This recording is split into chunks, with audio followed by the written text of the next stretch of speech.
Depot থেকে পর্যাপ্ত সরবরাহ না থাকায় এখনও রাজধানীর অনেক পাম্প বন্ধ রয়েছে। যেসব ফিলিং স্টেশন খোলা রয়েছে সেখানেও বেড়েছে ভোগান্তি। এ নিয়ে আরও জানাতে মতিঝিল থেকে যুক্ত হচ্ছেন সহকর্মী হাসিবুল্লাহ। হাসিব, তেলের দাম বাড়ার পরও পরিস্থিতির উন্নতি নেই কেন, এবং তার পাশাপাশি জানাবেন তেলের জন্য পাম্পগুলোতে যানবাহনের অপেক্ষা কি আরও বেড়েছে কিনা, আপনি যেখানে রয়েছেন সেখানের পরিস্থিতি কি?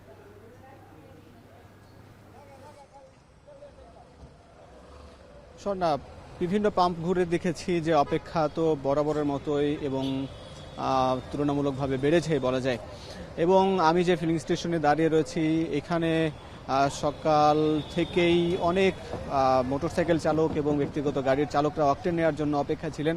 তারা এখানে মূলত দুপুর 1টা থেকে অকটেন দেওয়া শুরু হয়ে সন্ধ্যার মধ্যে শেষ হয়ে যায়, 6টার মধ্যে এখানে অকটেন দেওয়া শেষ হয়ে যায়।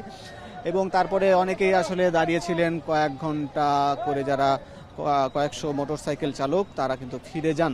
এছাড়া তারপরে আমরা দেখছি যে এখানে পাশাপাশি একই সঙ্গে এখানে ডিজেলও দেওয়া হচ্ছে।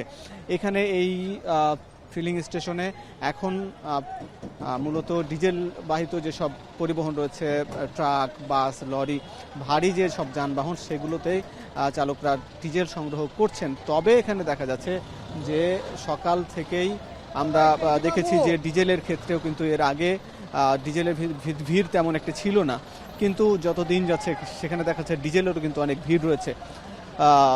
এবং দেখা যাচ্ছে যে ডিজেলের জন্য এখানেও কিন্তু সকাল থেকেও অনেকে অপেক্ষা করছেন, অর্থাৎ প্রায় বলছিলেন চালকরা যে 7 থেকে 8 ঘন্টা পর্যন্ত ডিজেলের জন্য অপেক্ষা করে এখানে ডিজেল নিতে হচ্ছে।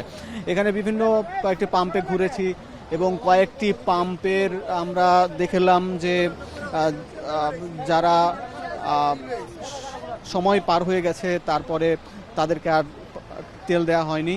এছাড়া বলছিলেন পাম্প মালিকরা যে তাদের কাছে পর্যাপ্ত সরবরাহ নেই, এই জন্য মূলত তাদের এই যেখানে আগে তারা যে চাহিদা দিতেন তার চেয়ে কম করে তারা তেল পাচ্ছেন, এ কারণে কিন্তু এই সংকটটা তৈরি হচ্ছে।